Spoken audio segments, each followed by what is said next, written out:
whether the team is giving us the highest of highs or the deepest of blues. We'll cover it all here on Commanders Nightly News. I, of course, am your host, Louie T. Thank you for joining me. Let's get to tonight's lead story. It's Victory Monday. Celebrate! Washington is 1-0 in the Washington Commanders era with a 28-22 victory over the Jacksonville Jaguars. It was hard fought.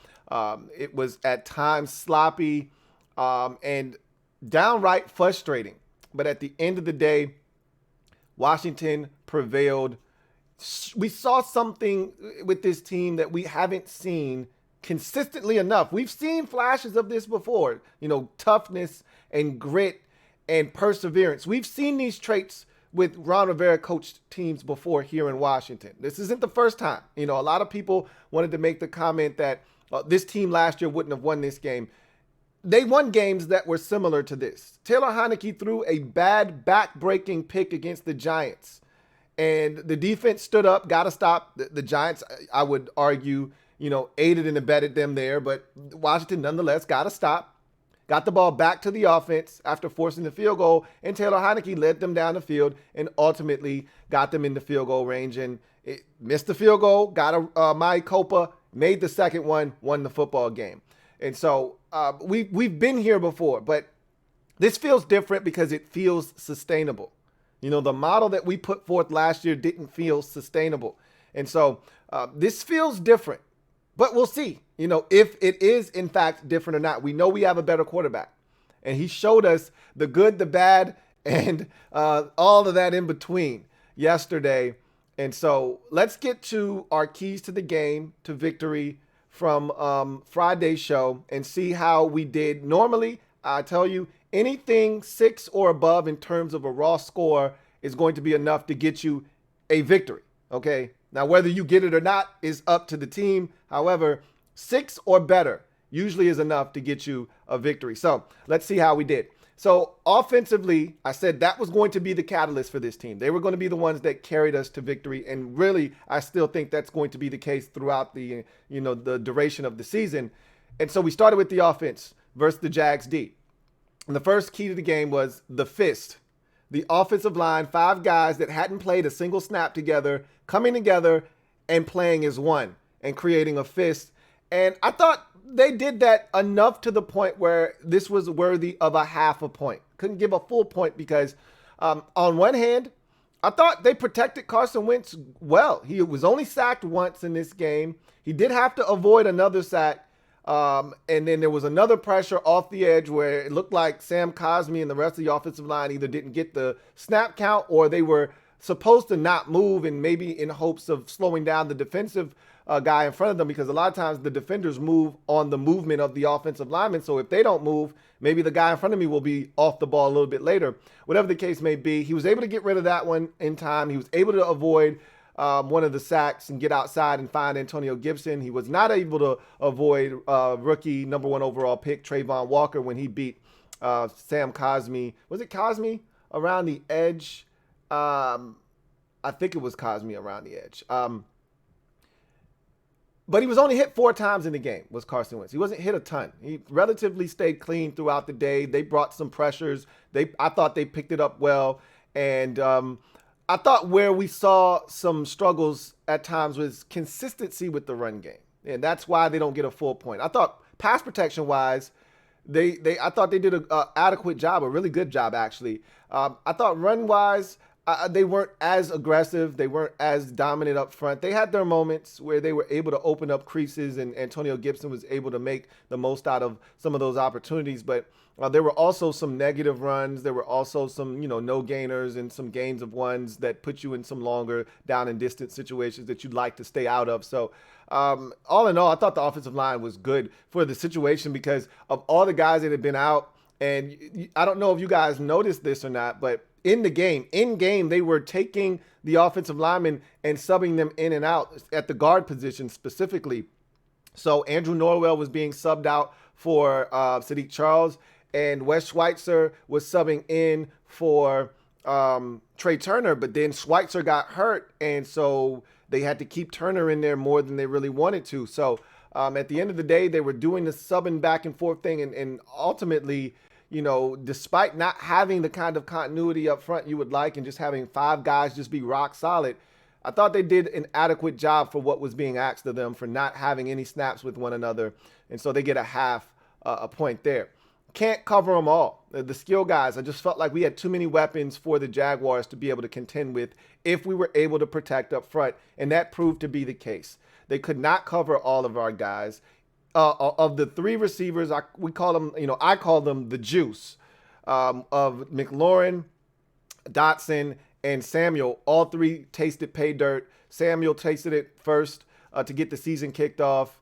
Dotson, tasted it twice, including the game-winning score. And McLaurin had the big touchdown to get us back in the ball game when all seemed lost at one point. So they had no answers for Antonio Gibson either. We'll get to him in a second.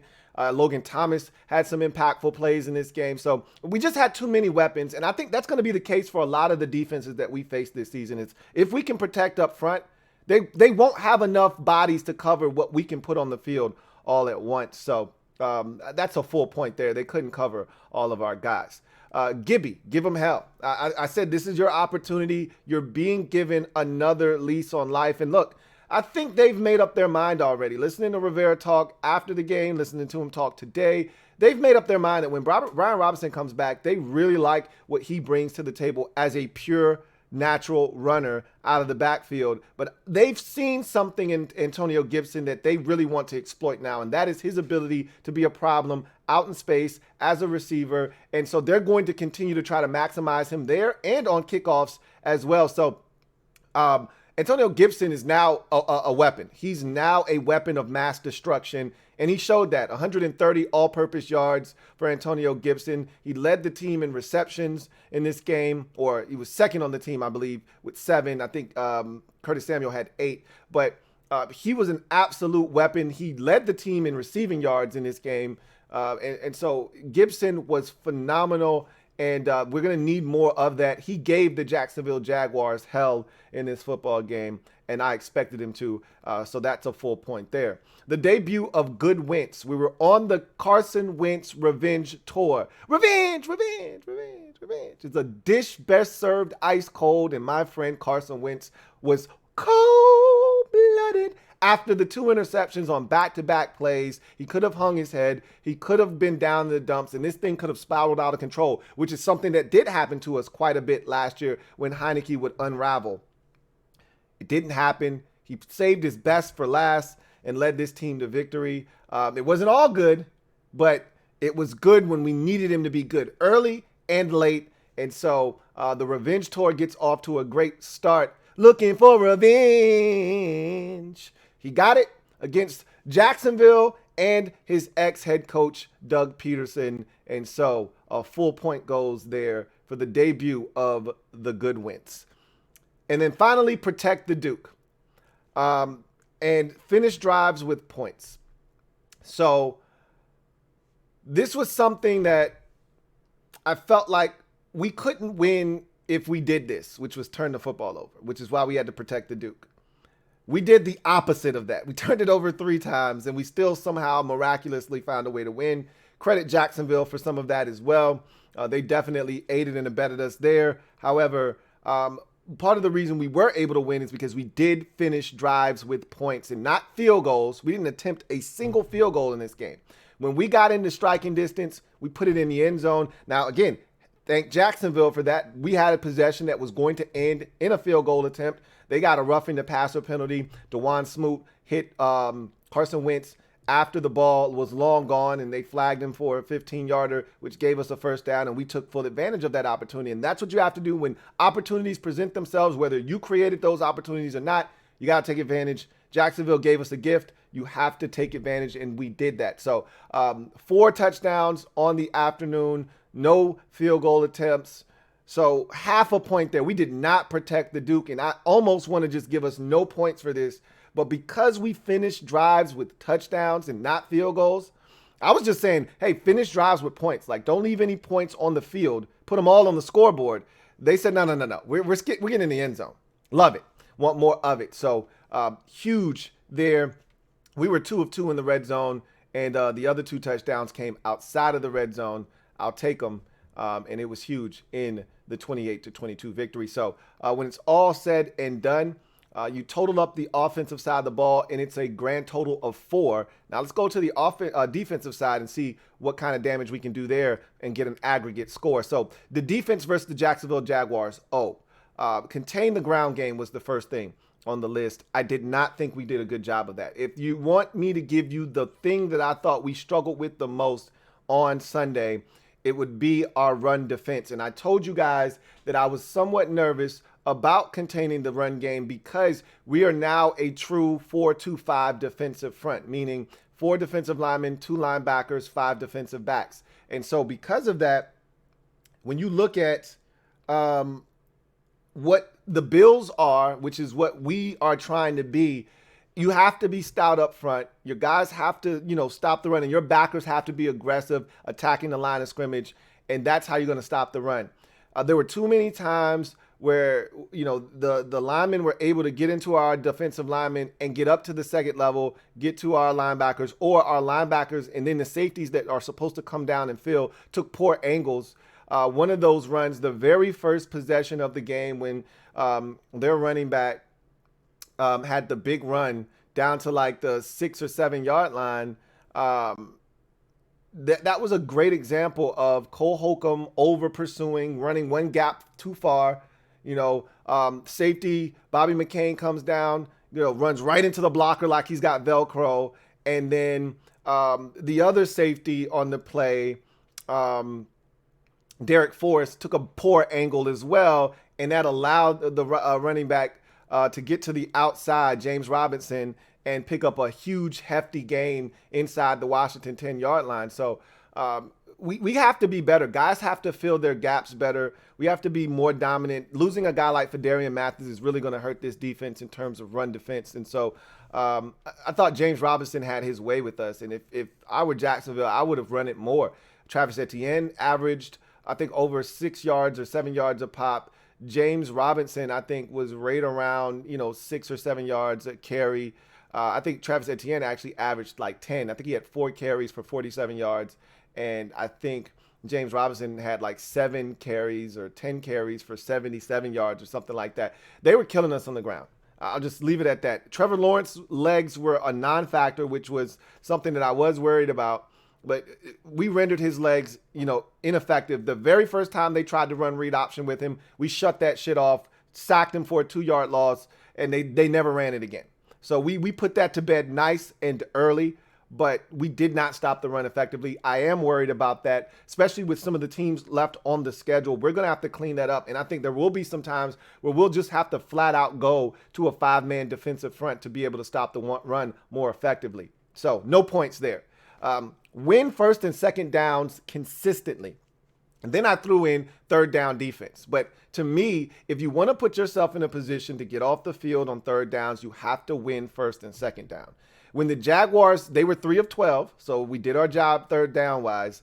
But the reason that they were 3 of 12 is because a lot of times they found themselves in 3rd and 7, 3rd and 8, 3rd and 9, 3rd and 10. And that's hard to consistently convert in the NFL. Even 3rd and 6 is a little bit, more than you would want to have to convert, but that's 3rd and medium. You can deal with that.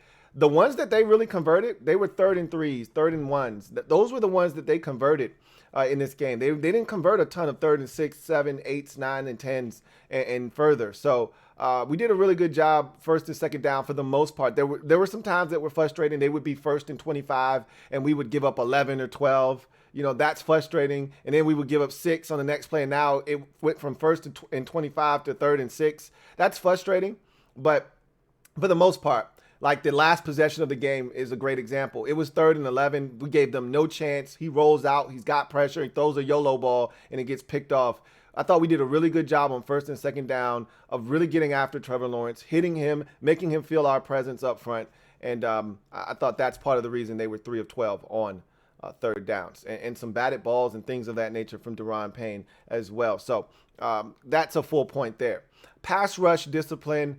I thought this was one of the most disciplined rush plans that I've seen from this team in quite some time. Even when we ran twists and stunts like Jonathan Allen's sack, they run the game up front and Allen loops around, and Lawrence thinks he's got a clear view of getting outside the pocket and extending the play. And here comes Jonathan Allen to chase him down and bag him for the sack. And it was just a beautiful example of everyone playing in unison, that a harmonious rush where the quarterback thinks he's going to get outside, and here comes a guy looping around, and there's nowhere for him to go. So I thought this was a really good game from a rushing standpoint, guys being disciplined, staying in their rush lanes, and just playing selfless football. So that's a +1 for me there. Bend but don't break on defense. That was a huge part of the game plan. Was, look, this is a talented Jacksonville Jaguars offense featuring a mobile quarterback with a big arm, a few, very gaudy receivers that, can find ways to get open, whether it's, Christian Kirk or Zay Jones or, Evan Ingram. Marvin Jones is a veteran. They have guys, and Travis Etienne, had gotten loose a couple of times and should have had a touchdown on the very first drive of the game. They have weapons. And so you knew they were going to move the football. This wasn't going to be, we're going to get them 3 and out, 3 and out, 3 and out. What you had to do was find a way, as Ron likes to say, bow your back and not allow them to get into the end zone. That's essentially what you had to do. And they did that in this game. The Jaguars were 2 of 5 in the red zone. And to me, that's where the difference was in this game. The Jags got in the red zone 5 times, and 3 of those times they didn't come away with touchdowns. And 2 of those times they came away with no points. Missed a field goal, a 37-yarder, and then dropped a 4th down conversion that would have been a touchdown and got no points out of that. So that's 10 points right there that you're probably taking off the scoreboard. That, look, we won by 6. That's the difference in the game potentially right there. So you got to give the defense some credit, but you also have to give Jacksonville some of that credit as well for helping again. And look, we're not turning down any offers to help. If you're willing to lend a helping hand, we're going to take that, man. If you want to be All-State, I'd love to be in good hands. And that's what the Jacksonville Jaguars provided for us. Some insurance to make sure that we won this football game. So we'll take it every time we can get it. And I thought the defense did a really good job of bending, but never truly breaking in this football game. The one time they looked like they were ready to break was after the second interception. I think that was somewhat due to fatigue. They'd been on the field the prior possession when they gave up the touchdown, and they have to come right back on the field again. And keep in mind, the drive before that ended abruptly with an interception, so they had to come right back on the field after that. Then they had to try to stop the Jaguars. They got a touchdown. Then they had to come right back on the field, and that's when it looked like they were ready to break. But they were able to overcome, persevere, and ultimately stop Jacksonville from scoring any more points the remainder of the game. So they got a point there. And then finally, keep the Trevor Lawrence generosity party going. This is a guy that led the league in turnovers last year as a rookie. He led the league in interceptions. He led the league in fumbles lost at the quarterback position. And so my whole thing was, hey, we got to get this guy to be generous. We got to get this guy to share. Okay, he's a caring guy. He loves to share. Help him share. And for 3.5 quarters, 3 3/4 quarters, we weren't able to get him to share. But when the game was on the line and we needed him to be his most generous, he was able to offer us a little bit of help. And so you get a point there, because when we needed it the most, we were able to produce that one turnover to put this game essentially on ice. So give them credit there for keeping that Trevor Lawrence, turnover party going. And when you look at it, you total it all up, 4 points on the defensive side, plus the 4 on the offensive side. It's a grand total of 8. You're not going to lose many games when you are able to get a raw score of 8 from the keys to the game. But you turn it over the way we turned it over, and it'll negate 8 points. It'll negate 9.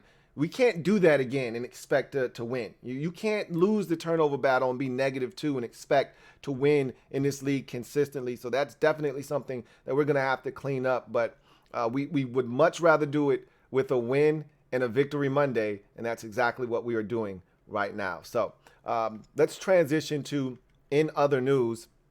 And here we'll talk about what Ron Rivera had to say here in a second. Also, we'll get into the NFC East and kind of go around the NFC East and talk about the news there, what happened with all 4 teams in the division. The other three, obviously, as we're well aware of what happened with our Commanders yesterday. And I've got some more news to add on to what was done today. So let's start with what Ron Rivera had to say. He talked about some of the injuries that we sustained yesterday. 3 big injuries yesterday. Don't know the severity of 2 of them. He gave us really no updates on any of the guys that were injured, but we did, receive an update since then. Ian Rappaport of NFL Network reported that defensive tackle Phidarian Mathis has to have surgery on his knee, due to a meniscus tear. And so his season is done. That is a devastating blow to this defense. It really takes a huge hit to our depth at defensive tackle. We were already, somewhat thin at defensive tackle as is. And then you add in the Phidarian Mathis injury. We knew it wasn't good. He had to be carted off. That's never good in the NFL. Like I said, this isn't basketball where a guy can get wheeled off in a wheelchair and come back 5 minutes later and be okay. Guys that get, carted off for lower extremity injuries usually aren't coming back anytime soon. So that's a devastating blow for this team. But he did say Phidarian Mathis, Jonathan Allen, and Wes Schweitzer were all going to get MRIs just to check to see what the severity of their injuries were. We now know what Mathis's injury is. He's done for the season. We're going to see what happened to Jonathan Allen. Ron did confirm that it is, in fact, a groin. He said he thought that Jonathan Allen was okay after the game, but they just want to check to make sure.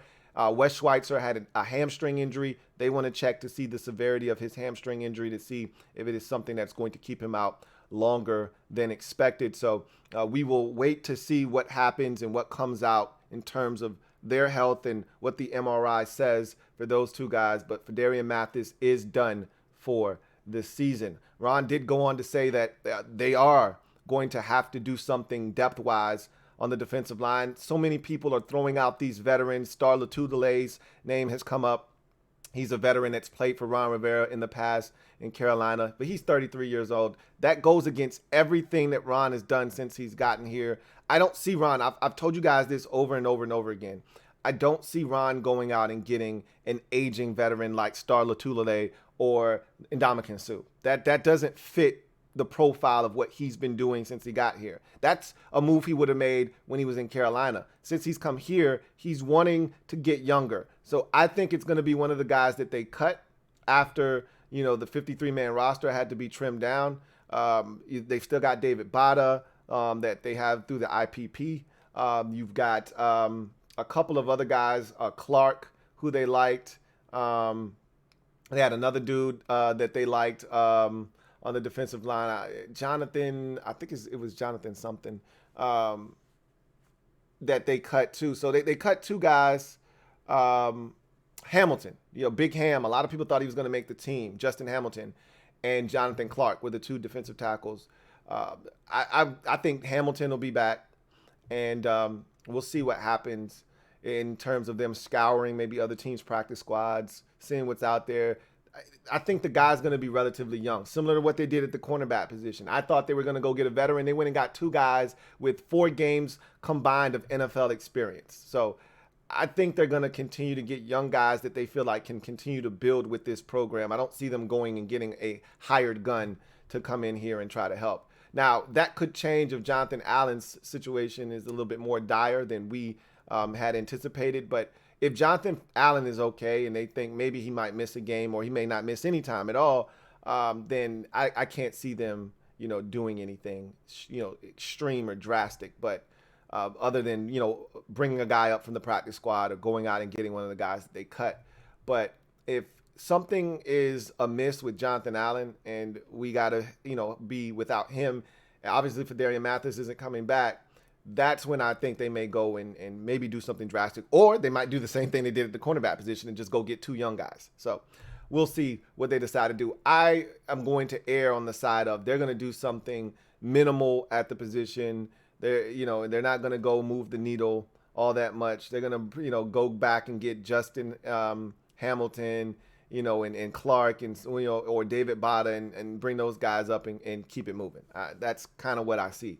Hopefully, and honestly, I don't know what the right decision is, But that's what I see right now. I don't see an Ndamukong Suh ending up here. I don't think Star Lotulelei ends up here, but we will see. Ron talked about needing to clean up some of the issues. One thing in particular he talked about, I talked about this on the post-game show, was, the situations where they isolated, linebacker Jamin Davis one-on-one with wide receivers, and he's capable of covering a Christian Kirk inside. Like, a lot of people are like, oh man, he looked slow. They said he ran a 4.3. He looked like he ran a 4.6. He didn't look slow to me. The problem was just leverage. He didn't correctly identify what he needed to do. Like, no matter what happens, it's 1st and 25, and you're on the short side of the field. No, and you're man to man, and you got no help inside. There is nothing but space and opportunity inside. No matter what, he can't cross your face. If he wants to run an out cut, or if he wants to run a rail route up the sideline, tell him to knock himself out. You'll run underneath that, and make Trevor Lawrence make a perfect throw. But what we can't do is overreact to him running a 5-yard out and then having him whip that bitch back inside, and now you're outside of him and he's inside of you, and now all of that green grass exists in front of him, and which is what happened, and he ended up getting 12, 13, 14, 15 yards on 1st and 25. That can't happen. And Ron talked about that. That was the one play that I singled out in particular. And there were others, and he wasn't the only culprit, but we just got to be better in some of those situations. Obviously, you can't have the turnovers. Ron, talked about that. But he also talked about the fight and the perseverance that this team showed. He talked about Carson Wentz owning the 2 interceptions, especially the second one. Ron even talked about the play that was made by Trayvon Walker, pretty much saying he wasn't even supposed to be there. Like, what the hell was he doing there? This is a tremendous play by a young fella just going out and balling. So all in all, Ron was pleased with the performance, but he knows we have to be better. You can't turn it over 3 times and expect to win consistently in this league. And he, again, brought up Brian Robinson, talked about how when he comes back, it's really going to free up Antonio Gibson to even be more dynamic. So, again, I think their mind is made up. Brian Robinson is the lead back, and Antonio Gibson is just going to be a weapon of mass destruction. And he was that in this game. And we'll see. And I do think there will be an injection of life to the run game with Brian Robinson because of how decisive he is, and how, and not to take anything away from Antonio Gibson, because I thought he ran hard against Jacksonville. Very physical was Antonio Gibson, but there's a different level of bully ball that comes with Brian Robinson. So we'll see. That we're still almost a month away from that. So we'll address that when we get here. But celebrate! Damn it, we want to know. Speaking of which, we turn our attention to the NFC. What's going on around the NFC East? And everybody in the division's 1-0 except for Dallas. It was a surprise weekend, not from the standpoint of 3 teams being 1-0 after week 1, because that was the assumption that 3 teams could be 1-0. Not would be, but could be 1-0. We just got the wrong 3 teams. We weren't expecting one of those 3 teams to be the Giants. If there was a third team, we thought it would be Dallas. So the Giants went into Tennessee, got a gutsy win on the road, come from behind. Daniel Jones made a big throw late in the ball game to give them the lead. The Titans had a chance at the gun to walk it off with a field goal, and they missed, and they lost the game 21-20 to the Giants. So the Giants are over 500 for the first time since 2016. That is a remarkable stat. And now they got the Panthers next week. All of a sudden, the Giants, you're looking at them and you're saying, wait a minute. And I talked about this when we went over the schedule. I said, this Giants team, if they could just get off to a fast start, their schedule is soft. It's drugstore cotton, just like the rest of us. And so you look at what they came in last in this division. Keep that in mind. So they get all the softest teams from a season ago. And if they could just get off to a fast start, and they did by beating Tennessee, they get Seattle next week. All right. So they got a chance, man. They got Carolina next week. They got a chance to be 2-0 next week. So Saquon Barkley looks like he's back. Welcome back. Welcome back, welcome back, welcome back. He had over 140 yards rushing on just 17 carries. He looked like a man amongst boys. So if he's back, that changes everything for the New York Giants. Changes everything. It takes so much pressure off of Daniel Jones. So we'll see. That was just one game. Don't want to blow it out of proportion, but that's a big win for the Giants. You look at the Eagles. They went in and took care of business on the road versus the Detroit Lions. It was not easy. They were up big in this football game in the fourth quarter. They were up 38-21, and then the Lions essentially, did what they did last year in week one. They were down like 41 to 17 or something like that, 41-10 to the 49ers. And then remember, they had that furious comeback and lost 41-33 and had the ball with a chance to tie it up, late in that game. And they had a similar situation here, except they never got the ball with a chance to tie or take the lead. They cut that thing to 38-35, if I'm not mistaken, and then they needed a stop. First of all, they got a massive drop, did the Lions, from their receiver, Reynolds. He catches that football, he's going to score a touchdown, probably like 60-yard touchdown, but he dropped it. That's what bad teams do. We've just played a bad team, and you saw why they had the number one pick. And the Lions showed, in spurts in this game why they were the number 2 overall pick in the draft. But credit the Eagles to Jalen Hurts and A.J. Brown were playing give and go. Essentially, you give them hell and then I'll go after you're done. And so they couldn't stop Jalen Hurts and his legs on third downs. I can't tell you how many times he broke their back with a scramble on third down. And then when he wasn't running, he was just going to A.J. Brown. It was a shit show. I mean, he destroyed their defense. They had no answer. He was a man amongst boys, and he looked like the best receiver in the NFC East in that game. I mean, absolutely destroyed the Lions secondary. So it was an impressive win by the Eagles to put up those points, but their defense didn't look good, especially on the ground. DeAndre Swift destroyed them, absolutely shredded that Eagles defensive front that was supposed to be so much improved and lauded and praised for drafting Jordan Davis. They got their asses handed to them on the ground, but make no mistake about it, still a quality football team top to bottom. Got a pick 6 from one of those acquisitions in James Bradbury. You scored 38 points on the road. I don't give a shit who the opponent is. That's tough to do. They did it. They win, and so they're 1-0. Now they've got a Monday night matchup at home versus Minnesota, who was very impressive against Green Bay. That should be a fun one to see what the Eagles do there. And then Dallas, they're the biggest story of the day with this division because their star quarterback, Dak Prescott, who was awful last night, may I add, before he got injured, broke his hand. He fractured his hand. He's going to require surgery, and he's going to be out for the foreseeable future. I'm thinking somewhere in that 6 to 8 weeks window. It puts you around late November, when he will have a chance to return, somewhere in that neighborhood, mid to late November, somewhere in there. There's been a lot of reports as to what the Cowboys should do. And he wasn't the only injury. As I mentioned last night on the post-game show on Overtime, he went down last night. Terrell Basham, one of their edge rushers, went down. Remember, they're no longer with Randy Gregory, so they can't afford to have edge rushers going down. Terrell Basham went down. Don't know the extent of his injury.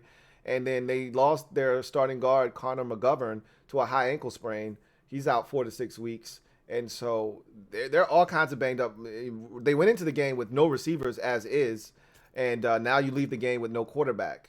And so there's been a lot of speculation. What are they going to do? Are they going to trade for a quarterback? Are they going to call up Drew Brees? What are they going to do? Are they going to call up Phillip Rivers? I don't know what the answer is. Maybe the answer is do nothing and just roll with Cooper Rush. I can tell you this. If I'm Drew Brees, if I'm Phillip Rivers, I'm not coming back to just play for 6 weeks or so and then turn the reins back over to Dak Prescott, which is why I don't see the Cowboys doing anything drastic, because you're essentially getting a rental. If you were done for the season, then yeah, you need to do something. He's not done for the year. He's just done for an extended period of time, which you've got to find a way to tread water with Cooper Rush. I don't know if they're going to be able to do that, and that may prompt them to do something that they don't want to do, but we will see. I just think they're going to stand pat, roll with Cooper Rush. They got to do something. I think, if I'm not mistaken, they still have another quarterback on their roster that was on their practice squad, but they're in rough shape at the quarterback position. And that's been one of the problems with Dallas is they've never been able to successfully draft a competent backup behind Dak. Maybe Cooper Rush is a competent backup. This is going to be his opportunity to show that he can get it done.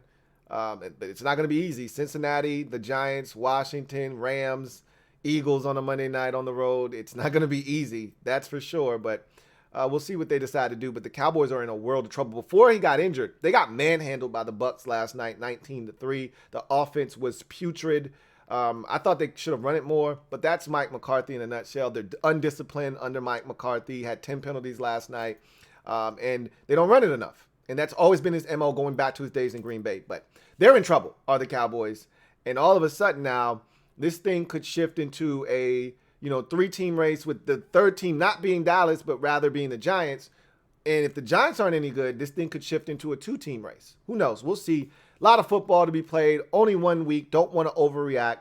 So much football to come. But the Dallas Cowboys are in trouble. That is for certain. So that's going to do it for me. Your man Louie T here on Commanders Nightly News. I appreciate you guys joining me. Look forward to chopping it up with you tomorrow as we, somewhat, put a bow on this victory over Jacksonville. If you're a member of the MOBB, be on the lookout for your bonus content. That'll be coming to you over the next 24 hours. If you're a member on Patreon, get ready for the film. That will be coming at you tomorrow. And we'll have a good film breakdown, talk about some of the things that I saw from a film, all 22 perspective. And then we'll start to turn our attention to Detroit. But in any event, enjoy the rest of Victory Monday. Enjoy Monday Night Football. And then hopefully all we can do now is sit back and wait on the news with Jonathan Allen and Wes Schweitzer and hope that that's mild news and not like the disappointing news we received with Phidarian Mathis. But we kind of were bracing ourselves for the worst there. And so a torn meniscus for Phidarian Mathis is going to end his rookie season. So that's going to do it for me, your man Louie T. Until next time, you guys have a good one. Take care. Here comes the diesel. Here comes the diesel. There's the snap, hand to Riggins. Good hold. He's got the first down to the 40. He's gone. The 35, the 30, the 20. He's gone.